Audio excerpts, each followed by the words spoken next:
You don't have what it takes, little girl. There's a cutoff. There's a standard. You should have figured that out a long time ago. Come back Thursday, and maybe somebody around here will be bored enough to explain it to you." Staff Sergeant Kyle Bauer said all of it without looking up. He had a checklist on his monitor with 11 items still glowing red. He had a floor that needed one more pass with the buffer.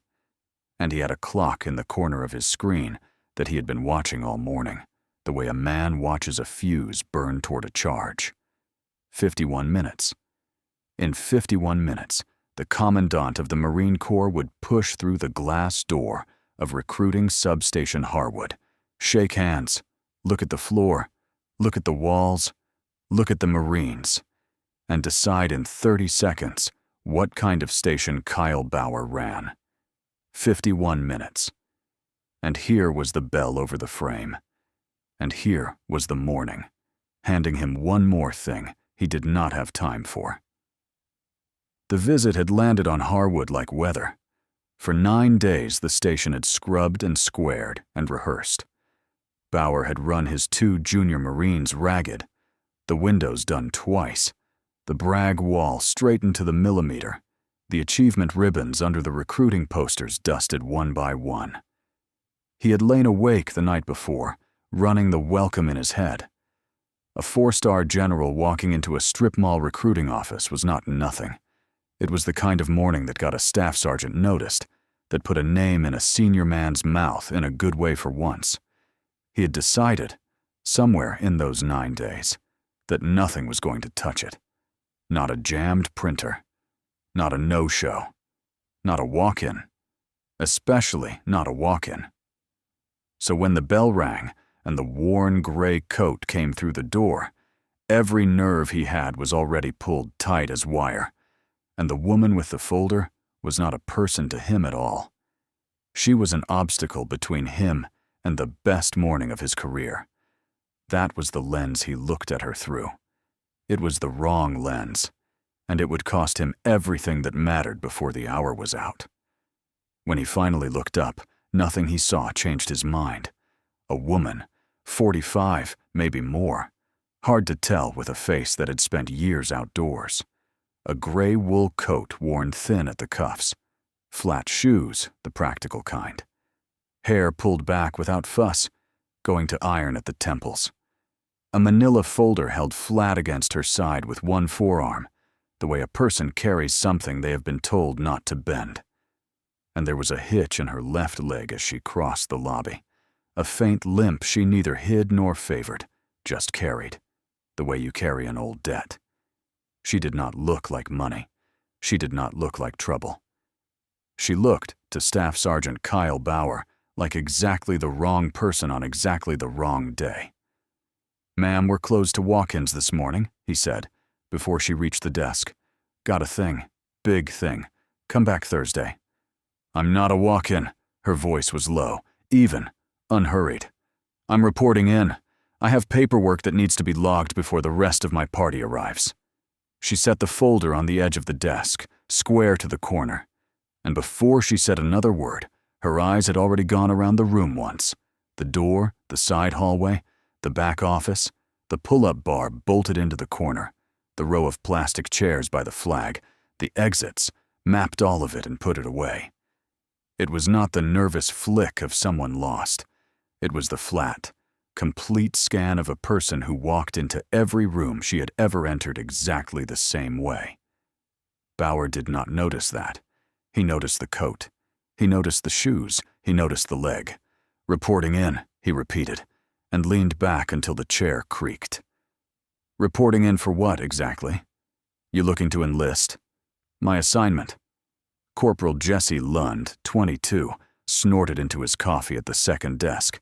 Bauer let the snort hang in the air a second, enjoying it, then folded his hands on the blotter and gave the woman the look he saved for time wasters. Patient, pitying, just sharp enough underneath that she would feel it.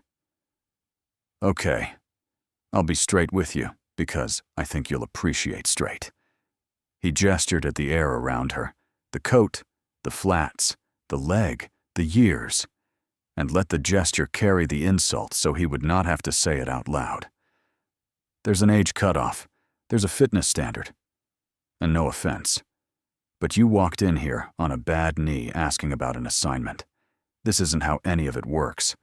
I get people through that door every week with a story about why they're the exception. The Marine Corps doesn't run on stories. No, the woman agreed. It doesn't. She said it the way a person agrees with you about a thing she happens to know far better than you do. It should have stopped him. It did not. He had a clock over his shoulder reading 50 minutes, and he read her calm as the slow blink of someone who had not yet understood she had been turned down. So you see the problem, he said. I'm not going to waste your time, and I'm definitely not going to waste mine. Not today. He reached out and slid the folder back across the desk toward himself. Not to read it, to control it. Tell you what, I'll take your paperwork. I'll log it. He put a small spin on the word so Lund would catch it. And we'll be in touch. He did not log it. He held the manila folder out over the steel trash can beside his desk, looked her dead in the eye so she would understand precisely what he thought it was worth, and let go. It hit the bottom of the empty can with a flat, hollow sound. Lund laughed out loud. The woman did not. She looked at the trash can, then back at Bauer, and her expression did not change at all. No anger, no scramble, no wounded flush. She registered it the way a person registers weather. "You'll want that back," she said. "I doubt it, ma'am." "You will?" She turned, unhurried, and crossed to the row of plastic chairs. She chose the one nearest the flag. She sat. She set her hands in her lap, one folded over the other, and went completely still. Not sulking, not seething. Waiting with the bottomless, level patience of someone who had spent a great deal of her life waiting for far worse things than a rude sergeant to arrive. Behind Bauer's head, the wall clock ticked past 49 minutes, and the woman in the worn coat watched the door. The boy had come in 20 minutes before her, and he never left. His name was Tariq Osei, 18 years old, a gray hoodie 2 sizes too big, a phone he kept turning over in his hands like a worry stone. He had been circling the lobby since before the woman arrived, working up his nerve, drifting toward the desk and away from it. And now he stood under the pull-up bar in the corner, jumped, caught the cold steel, and hauled. 1, 2. His arms shook. He dropped. "That's it?" Bauer called over without getting up. 2. "Buddy, save yourself the gas money." Lund grinned. Osei's ears went red. He jumped again, got one more rep with a kick of his legs, dropped, and stood there breathing hard, staring at the floor like he wanted it to open and take him. "How many do I need?" the boy asked. Quietly, he didn't look up. "To get in?" "More than that," Bauer said, already turning back to his screen. "A lot more. Come back when you're a different person." It was wrong, and it was lazy, and from the chairs by the flag, a level voice corrected it without any heat at all. 3. The woman did not rise. 3 dead hang pull-ups is the minimum to ship under the initial strength test for your category. 3. You have 2. That is not a different person. That is about 6 weeks of honest work. She nodded once toward the bar. "And you're throwing your chin at it." "Don't. Set your grip just outside your shoulders. Pull your elbows down toward your ribs, not your chin toward the bar. Breathe out at the top, and stop kicking. The kick is costing you the 3rd rep every single time."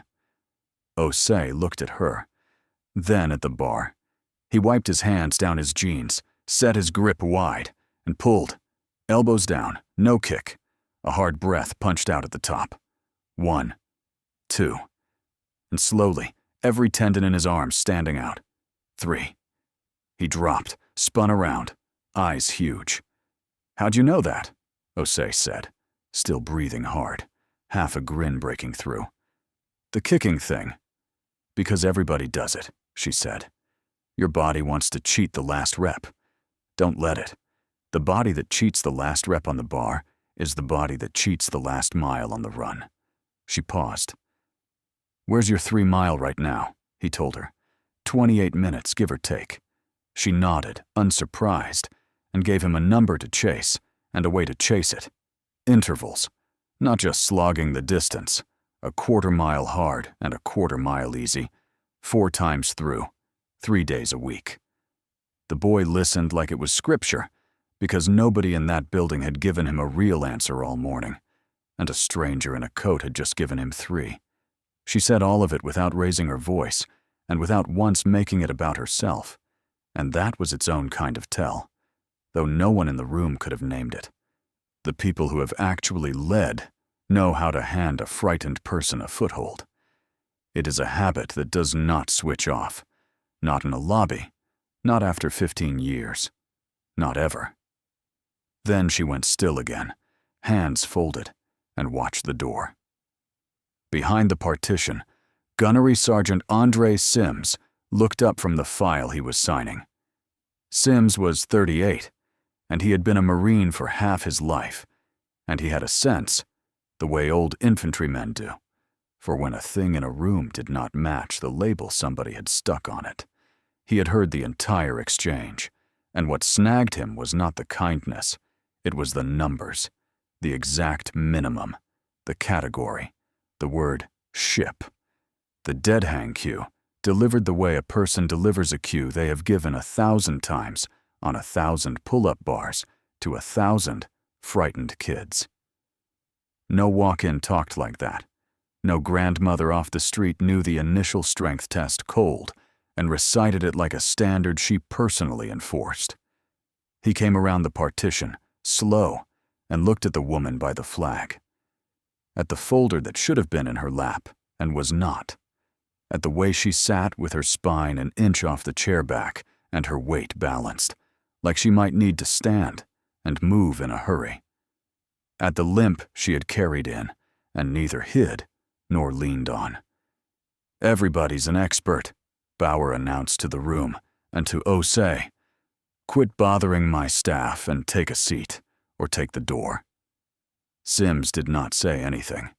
He stood in the doorway a beat too long, looking at the still woman, the question already lodged somewhere down under his ribs. Then the duty phone rang in the back, sharp, and a voice called for him, and he was pulled away from the thought before he could finish it. But it stayed in him, turning slowly, the way a splinter stays in a hand until it's dug out. The woman watched the door. The clock read 36 minutes. The station tightened like a fist as the visit bore down. And the tighter it got, the more the woman by the flag became, in Bauer's mind, a problem to be solved before the brass arrived. What is she still doing here? He said, low to Lund, by the coffee machine. The lobby fixture. I told her Thursday. She's not bothering anybody, Staff Sergeant. She's bothering me. The general's car turns in here in 30 minutes, and I've got Grandma holding court in my chairs, coaching walk-ins off the street like she runs the place. He dropped his voice further. Keep her off the floor when the brass shows up. I don't care how you do it. Lund laughed, but it came out thin and short. He kept glancing back at the chairs, because something had started to bother him too, and he couldn't make it sit still. A man had come in a few minutes earlier, a father, asking about a medical waiver for his son, a kid with childhood asthma. Bauer had fumbled it, said something vague about it being an automatic no, waved the man toward the door. And from the chairs, the woman had said, not unkindly, that childhood asthma resolved before a certain age was screened case by case, that the order of operations was the medical pre-screen first, then the moral and administrative review, then the test, and that the man should ask by name for the pre-screening waiver process, and not take a hallway no for an answer.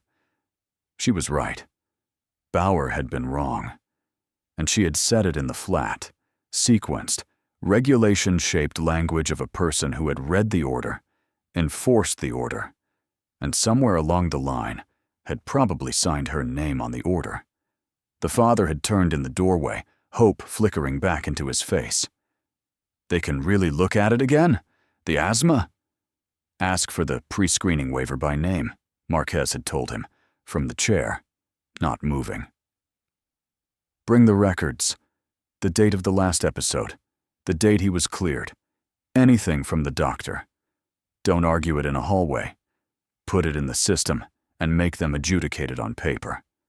That is your son's right. The man had thanked her twice, written it on the back of his hand, and left walking taller than he had come in.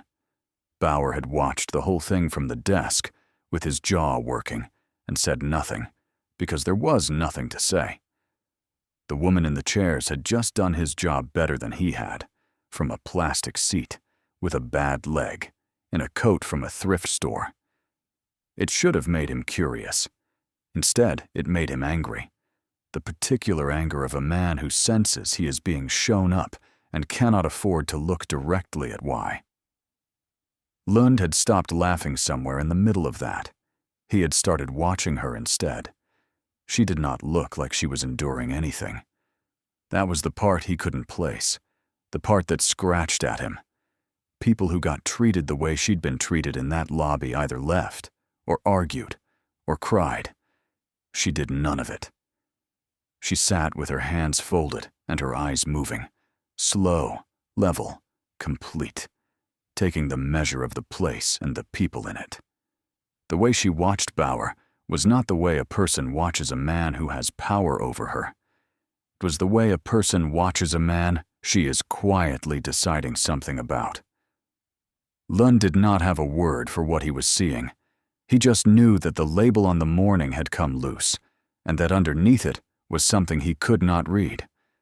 If you have ever watched someone be written off for how they look, while every single person in the room missed exactly who they were dealing with, stay with this one.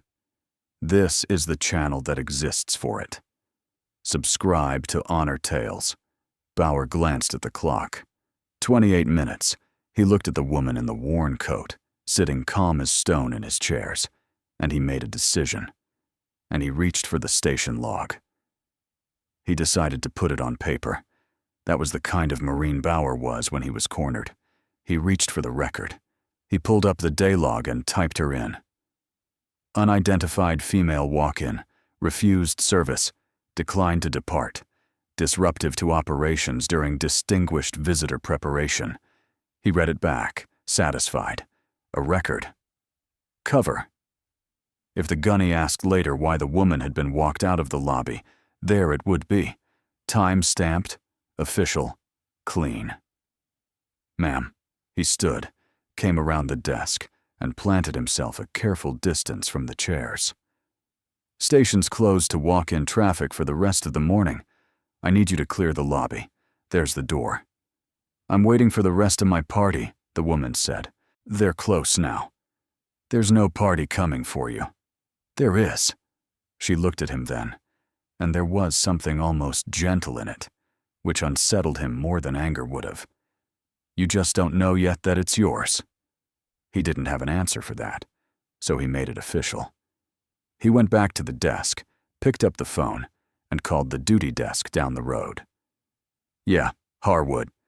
I've got a loiterer in my lobby. I need gone before the motorcade pulls in. Older female, won't leave. Can you spin up an escort to walk her off the property? A pause. Appreciate it. Quick as you can. We're inside the half hour. He set the phone down, printed a single sheet, the escort request, and laid it on the corner of the desk with a pen across it, like a thing already decided. The woman watched all of it without moving, but her eyes had changed register. They went to the wall clock, then to the glass door, then back, at intervals, even, and spaced, the way a person counts who has counted things that mattered before. She was not waiting nervously. She was reading the timeline off the staff's movements, off the rising tempo, off the way the floor kept getting buffed in the same 3 spots. And she knew, to the minute, exactly how much was left. It was the stillness of someone who had waited in far worse rooms than this one, under a poncho liner in the dark before a step-off, in the back of a helicopter, with the ramp down and the ground rushing up, in a hospital corridor in Germany, learning to put weight back onto a rebuilt leg. A recruiting lobby with a rude sergeant and a ticking clock did not register anywhere on that scale. She had a folder to log and a command to take, and a long career's worth of patience to spend, and she spent exactly as much of it as the situation required, and not 1 second more. Across the lobby, Lund kept stealing glances at her, and the more he looked, the less the math worked. Disruptive walk-ins fidgeted. They checked phones. They sighed and shifted and announced their grievances to the room. This woman did none of it. She sat like a stone in a river and let the whole morning break around her, and the duty NCO who had drifted into the side hallway to wait for the escort detail kept looking at her too, and not quite understanding why his own hand had stopped halfway to his radio. Sims came past with a stack of pamphlets, saw the printed sheet on the corner of the desk, and stopped. "Staff Sergeant." Quietly. "What's that?" "Escort request. Getting the lobby cleared before the general's here." "For her." Sims looked at the woman, then back at Bauer. "She's done nothing but sit there. Ease off it." "I've got a station to run, Gunny, and 26 minutes to make it perfect." Bauer didn't slow down, didn't even look up from squaring the pamphlets. "She's not my problem in 10. Sims looked at him a long second. Then he looked at the woman in the worn coat, at the square shoulders, at the folder lying in the trash can beside the desk, at the leg held out at the careful angle of an old wound. And something moved behind his face, some piece dropping into a slot. He set the pamphlets down very carefully on the counter, and he turned, and he walked, fast, toward the back office and the visit folder. On paper, the woman in the chairs was now a documented disruption to be removed minutes before the most important morning of Staff Sergeant Kyle Bauer's career. She folded her hands and watched the door. Outside, at the curb, an engine slowed and idled. Sims pulled the visit folder off the back desk and opened it standing up, in the half-dark of the storeroom, under the buzz of the fluorescent tube. He had read the thing twice already that week, the Commandant's itinerary, the security annex, the talking points, the route. Both times he had skimmed past the last page because it had nothing to do with the floor or the brief or anything he was responsible for. Now he turned to it. The incoming personnel notice, the actual reason the visit had been routed to Harwood at all, instead of to any of the 4 other, larger stations in the district. He read it. Then he read it again, slower, and the color drained out of his face like water out of a cracked glass. The district was getting a new commanding officer. Reporting date? Today. The notice gave a name. And next to the name, in the plain bureaucratic type of an official personnel record, sat a single line of biography, the line the Marine Corps attaches to exactly one kind of human being, the line that quietly changes how every door in every building is supposed to open. Medal of Honor. Sims set the folder down on the shelf. He turned and looked through the gap in the partition at the woman in the worn gray coat, sitting by the flag, hands folded, her bad leg held out at the angle of a wound that had never fully closed, watching the door like she already knew the precise minute it would open. The limp, the bearing, the standards by heart. The folder she had carried in flat so it would not bend. The folder that was now lying in the bottom of a government trash can beside Kyle Bauer's desk. He understood all of it at once, and it went through him like a current. He had been a young corporal once, in a different war, and he had stood under a flapping field tarp and listened to a name like this one, read off a citation while grown men cried, and did not bother to hide it. He knew exactly what that pale blue line meant. He knew what it had cost the person who carried it. And he knew, with a sick and rising certainty, that one of his own Marines had just spent 40 minutes calling that person Grandma and Chair Lady, and was at this very moment printing a sheet of paper to have her dragged out by base security in front of the Commandant of the Marine Corps. There are mistakes a career survives, and there are mistakes a career does not, and Sims could see the line between them as clearly as a tripwire strung across a trail.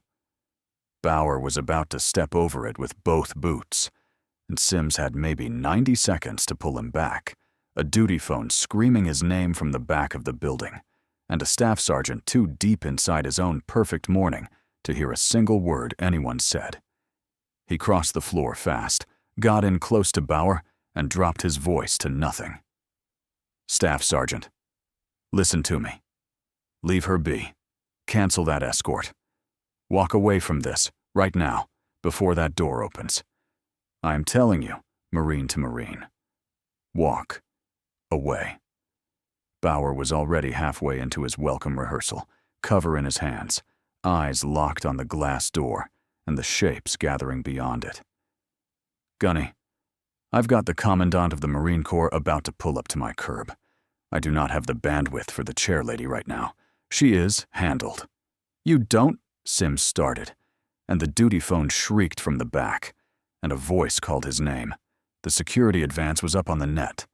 The timeline had jumped forward, and the iron discipline of the radio yanked him half a step toward it on pure reflex before he could stop himself. He went, throwing one last look back over his shoulder, a look Bauer never saw because Bauer was watching the door. What the staff sergeant had not yet understood was about to rearrange the rest of his career in front of every witness in the room. Subscribe to Honor Tales and stay for the exact moment it lands. The woman straightened in the plastic chair. Outside, car doors opened in a measured line, one after another, and the bell over the door began to swing. To understand why a colonel was sitting in a plastic chair in a worn coat, letting a sergeant throw her orders in the trash, you have to leave the lobby. You have to go back 15 years, and most of the way around the world. Her name was Elena Marquez, 45 years old. Colonel, United States Marine Corps, Colonel, United, a prior enlisted Marine who had gone in at 18 and earned her commission at 22, a Mustang, an officer who had stood on both sides of the line and never forgotten the enlisted side. And on the rare official days, she wore it. Around her neck on a pale blue ribbon hung 5 small white stars. The Medal of Honor. She was the incoming commanding officer of the recruiting district.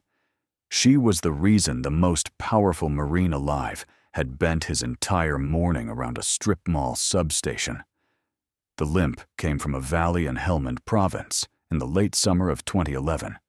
She had been a captain then, 30 years old, a company commander. And the patrol had been cut in half in the open by machine gun fire from a tree line 80 meters off. The long, flat, hammering kind that turns dirt into a living thing. 3 of her Marines went down in the wash, in the gap, on the worst ground imaginable. Flat, exposed, nothing between them and the guns but distance and luck, and the luck was already gone. She went and got them. There was no one else who could, and there was no version of her that would not. The first time across, she carried out a lance corporal with a round through the thigh, 40 meters of open ground, while the air came apart around them. The second time, a rifleman, dragging him by the back of his kit, the dirt jumping in lines on either side. The third time she went for the youngest of them, 19 years old, and the world opened up, and a piece of metal opened her left leg from knee to hip, and she carried him out anyway across that ground. And he did not make it. And she has carried that across far more ground, and for far more years, than 80 meters of a Helmand wash. 3 trips. 2 of them she brought home alive. 1 of them she did not. The citation, when they finally read it, used words like conspicuous gallantry, and at the risk of her life above and beyond the call of duty. The old formal language the Corps keeps for the thing it cannot otherwise say. What the citation did not say, because no citation can, was what the open ground actually felt like. The way time stretched and went strange. The weight of a grown man across her back. The specific flat crack of rounds passing close. The smell of turned earth and copper. The impossible arithmetic of deciding, in a half-second, who you can still reach. She had run that arithmetic 3 times. The third answer had been wrong, and she had known it was probably wrong before she ran, and she had run anyway, because the alternative was to leave a 19-year-old alone in the dirt, and there was no version of Elena Marquez who could do that and go on living inside her own skin. They gave her the leg back, mostly, after 4 surgeries and a year of work. They could not give her back the rest, and she never asked them to. She had decided instead to spend what she had left making sure the next 19-year-old got a fair start, which was, in the end, the whole reason she was sitting in a plastic chair in a strip mall, in a worn coat on an ordinary Tuesday morning. In the quiet of that lobby, 15 years later, in the one and only place in this entire story where you are allowed to hear what she was actually thinking. What she thought about was him, the 19-year-old. She thought about him every time she pinned the ribbon on. She thought about him every time she chose not to. And she thought about him when she signed the request for this command, because here was the thing no one at headquarters had understood about why a Medal of Honor recipient would want a recruiting district of all the quiet, unglamorous billets in the entire Corps. This was where they came in. This was the door. The scared kid on the pull-up bar with 2 reps and nobody in his corner. That boy was the front edge of every patrol that would ever step off into the dark, the beginning of the whole long chain that ended in a valley like hers. And she had decided a long time ago that the way a station treated that kid when nobody important was watching told her everything that a scheduled inspection, with its buffed floor and its squared pamphlets, never would. So she had come early, in a coat, unmarked, to see it true. The man who would walk through that door in 90 seconds was General Thomas Keller. She had known him for years. He had been a 1-star once, the officer who stood at the front of a silent formation and read her citation aloud while she held attention and tried not to hear the open ground in it. He knew her face. He knew her leg. He knew exactly who was sitting in that plastic chair in a worn gray coat. She checked her watch the way she had once checked a patrol clock, a small, economical turn of the wrist, eyes coming straight back up. Boots on the walk outside now, more than one set. She straightened in the chair, and the coat, and the folder in the trash, and all of it held for just a few seconds more. Bauer never saw the warning. He saw the escort request on his desk, and the clock over his shoulder, and the chair lady who was ruining his perfect morning, and he decided to finish it himself, with his own hands, before the brass arrived. He picked up the printed sheet, crossed to the chairs, and stood over her. "Ma'am, I'm done asking. The station's closed. You've been logged as refusing to leave. And I've got people on the way to walk you out. So you can go on your own 2 feet, or you can go with them. Your call. Up." She looked up at him. She did not move. "On your feet," he said, louder now, and his hand came out toward her arm. And the duty NCO had appeared at the mouth of the side hallway. And Lund had risen at his desk, with his face gone white. And Tariq Osei was pressed into the corner with his mouth open. And from the back, Sims was coming through the partition at a near run. Too late, his own voice catching in his throat. And Bauer, with the entire room as his witness, leaned in and said it to her face. "You don't have what it takes, little girl. This is a working Marine Corps station, not a waiting room for people who already missed their shot at life. Out." The word little hung in the air of the lobby like smoke. Lund flinched at it.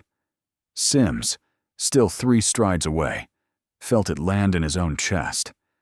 It was the kind of thing a man says when he has stopped seeing a person in front of him and started seeing only an obstacle. The exact failure of vision the whole morning had been quietly building toward.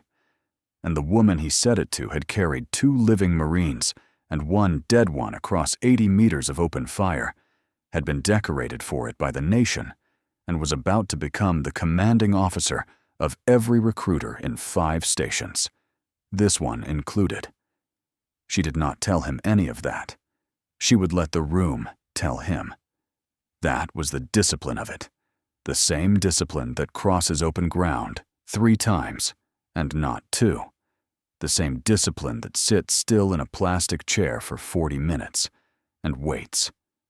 She had learned a long time ago that you do not have to announce who you are. You only have to be it, and wait for the moment the truth arrives on its own. Colonel Elena Marquez rose from the plastic chair. She did it slowly, unhurried. She let him build the entire record in front of every set of eyes in that lobby. The standing order, the reaching hand, the printed escort sheet, the words, the witnesses, all of it. She let every piece of it land and settle. She straightened her worn coat at the hem.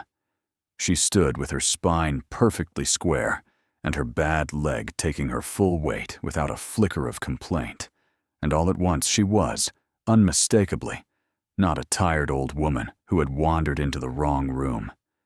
The softness was simply gone, the way fog is gone off water in the first hard light. Not changed, just no longer hiding the shape that had been underneath it the entire morning. And she smiled at him, small, cold, knowing, the first time her face had moved at all. "Last chance," she said, "to fix this." Bauer heard a threat from a nobody in a thrift store coat, and he scoffed. An actual short bark of a laugh, pure disbelief that the chairlady was the one drawing a line. "Or what?" he said. Sims reached the edge of the lobby and stopped, because he was too late, and he knew it. And the only thing left for an old infantryman to do was stand fast and watch it come. Lund had come a step around his desk and frozen there, one hand half raised. Osei had pressed himself flat to the wall. The entire station hung on the half-inch of charged air between Bauer's reaching hand and the worn gray sleeve. And then the glass door, the one that always stuck, that everyone leaned a shoulder into, opened without sticking, swung wide by a hand from the outside, and a hush rolled in through it ahead of the people, a change in the room like the drop in pressure before a storm crosses the coast. Bauer felt it on the back of his neck before his mind could name it. The light changed. The sound changed. Every Marine in the building seemed to stop breathing at the same instant. His hand was still half raised toward her arm. The detail came through the door in a wedge. An aide, a sergeant major with a chest of ribbons, like a panel of stained glass. 2 more Marines, and in the dead center of them, unmistakable, the 4 silver stars and the iron calm of the Commandant of the Marine Corps. Bauer's body moved before his mind caught up. He snapped to attention so hard his heels cracked together like a rifle shot, cover crushed in his fist, and started the line he had rehearsed for a solid week. "Good morning, sir. Welcome to Substation Har—" The Commandant was not looking at him. General Thomas Keller had taken 3 steps into the lobby and stopped cold. His eyes had gone past Bauer entirely, past the buffed floor, past the squared pamphlets, past the 11 checklist items that were finally, uselessly, all of them green, and landed on the woman in the worn gray coat standing by the flag. For one long moment, the most powerful Marine in the world simply looked at her. And then the Commandant of the Marine Corps did the thing that Staff Sergeant Kyle Bauer would replay behind his own eyes for the rest of his natural life. He came to attention, and he raised his hand in a salute. First, Colonel Marquez. His voice was quiet and absolutely level, and it filled the small room anyway. Ma'am, the honor is mine. Marquez returned it. Her hand was a straight blade. Her forearm was a clean, level line. The civilian softness was nowhere to be found. There was only the bearing that had been folded under the coat the whole morning, the bearing Bauer had looked straight at and somehow failed to see. General, she said, good to see you again. Something passed between the two officers that the rest of the room could only watch from the outside. The particular recognition of two people who have stood together in the worst kind of moment and come out the far side of it. Keller had been the general who pinned the medal. He had read the citation in front of the formation, and he had shaken her hand afterward and held it a moment longer than protocol required, because there are things one Marine knows about another that no ribbon can fully carry. He had not forgotten her face. He never would. And when his aide had handed him the morning's itinerary 9 days earlier, and he had seen where she was reporting in, he had quietly rearranged a 4-stars schedule to be standing in the room when she walked through the door, not for ceremony, but because some debts are paid by simply showing up. He lowered his hand. She lowered hers. And the lobby, which had been holding its breath, did not yet dare to let it out. The sergeant major stepped forward, and his parade ground voice filled every corner of the lobby so that there could be no mistaking a single syllable of it. Marines, attention to your incoming commanding officer, Colonel Elena Marquez, recipient of the Medal of Honor. A beat, hard and clean as a bolt going home. By the long custom of the naval service, every Marine in this room, and that includes the Commandant himself, renders the first salute to the bearer of that decoration. You will conduct yourselves accordingly. The lobby had gone so silent that Bauer could hear the flag stir in the draft from the open door. Medal of Honor, the pale blue, the one decoration for which the entire chain of command bends backward, the one ribbon that a private and a 4-star general will both salute before its bearer is permitted to salute them. He had stood in formations where they spoke of it in hushed, almost mythic terms. A thing you would read about in a citation and never, in a whole career, stand beside. He was standing beside it. She had walked in under his bell. He had looked at her coat and her shoes and her leg and told her the Marine Corps did not run on stories. His face moved through it in stages, and everyone in the room watched it happen. Confusion first. Why was the general saluting the chair lady? Then disbelief. A small jerk of the head, the silent no. Then recognition, arriving all at once and from every direction. The limp that was a wound, the bearing that was a colonel's, the standards she knew by heart, the folder she had carried in flat so that it would not bend. Then horror. Colonel Marquez let the silence sit for exactly as long as it needed to sit, and then her eyes moved, unhurried, level, to the steel trash can beside Bauer's desk. They didn't accuse. They simply arrived. And every eye in the room, the commandants among them, followed her gaze down to a dented government trash can and the manila folder laying flat in the bottom of it. Staff Sergeant. The sergeant major's voice did not rise. It did not need to. Is the colonel's reporting packet in that receptacle? There is a kind of silence in which a man's own heartbeat becomes the loudest sound in the room. Kyle Bauer stood inside it. Sergeant Major, he managed. Yes, Sergeant Major. Then I would retrieve it. But it was Corporal Jesse Lund who moved first. Lund crossed the lobby before Bauer's legs would obey him. He bent over the trash can in front of the Commandant of the Marine Corps and a Medal of Honor recipient, and the swinging flag, and lifted out the folder that Bauer had dropped there to make a quiet woman feel small. He brushed it off with both hands, a small, useless gesture that fooled no one, and that everyone understood. He turned and held it out to Colonel Marquez, the way a Marine is taught to handle a thing that matters, in both hands, square. His ears were red and his voice was low. "Ma'am, I'm sorry, ma'am." It was the boy who had laughed first, in the first minute of the morning, choosing in the last one to do the right thing in front of everyone he worked with. Colonel Marquez looked at him for a moment longer than she had looked at anything else all morning. "Thank you, Corporal," she said. And she meant it, and he heard that she meant it, and it steadied him. She took the folder. She checked the contents with 2 unhurried glances. She tucked it under her arm, flat, exactly the way she had carried it in. There were no handcuffs. No security escort came through the door. No charges were read aloud. This is the part the Warren version of this story always gets wrong. There was nothing here to prosecute.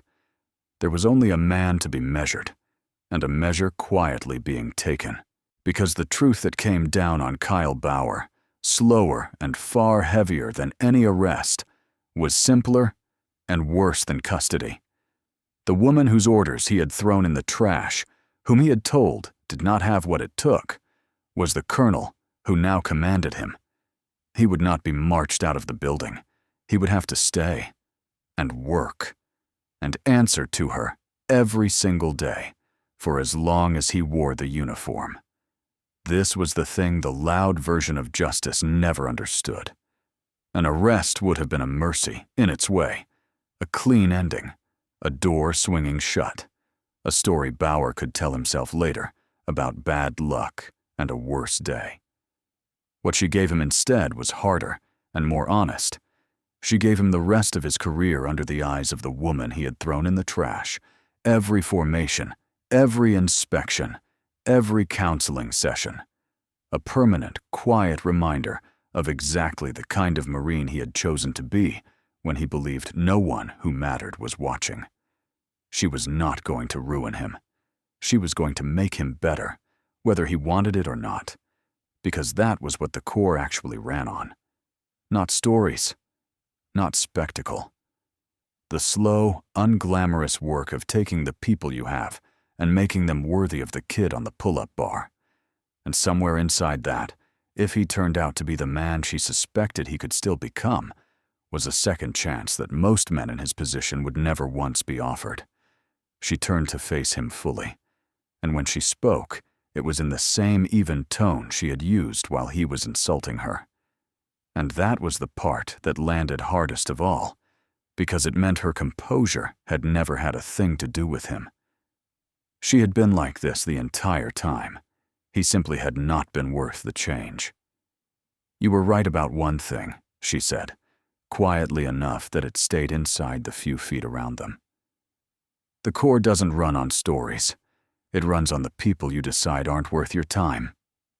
A beat. "There's a young man in that corner you decided wasn't worth yours this morning. You were wrong about him too. You'll do better with the next one who walks through that door. I'll expect it. No spectacle, no cuffs, no raised voice. Just a quiet, total reordering of exactly who answered to whom, the kind of justice this channel lives for. Subscribe to Honor Tales for more of it." The Commandant moved on toward the business of his visit, and the machine of the morning resumed around them in lowered, careful voices. But before Colonel Marquez followed the general toward the back office, she crossed the lobby to the corner where Tariq Osei still stood, pressed against the wall, 18 years old, wide-eyed, forgotten in all of it. "3 pull-ups," she said to him. 6 weeks. Sit down with me a minute." And she lowered herself into the plastic chair beside his, the bad leg out at its careful angle, opened a fresh enlistment form on the low table, clicked a pen, and began to walk him through it, line by line. The scared kid nobody had wanted to help, working through his paperwork with a Medal of Honor recipient at his shoulder. Lund quietly pulled a third chair over to help. Bauer stood alone at his desk and watched the thing he had thrown in the trash become the thing she cared about most in the room. At the side hallway, She paused once and looked back at him. "Staff Sergeant, empty that trash can. It's been holding something important." Outside, the sky was a hard, clean blue, and the flag moved in the draft from the door that always stuck. The door she had leaned her shoulder into, an hour and a lifetime ago, when she was only a woman in a worn coat, carrying a folder she had been told not to bend. Every soldier carries a story that few ever hear. Listen with your heart. Thank you for staying and watching. Subscribe to Honor Tales for more.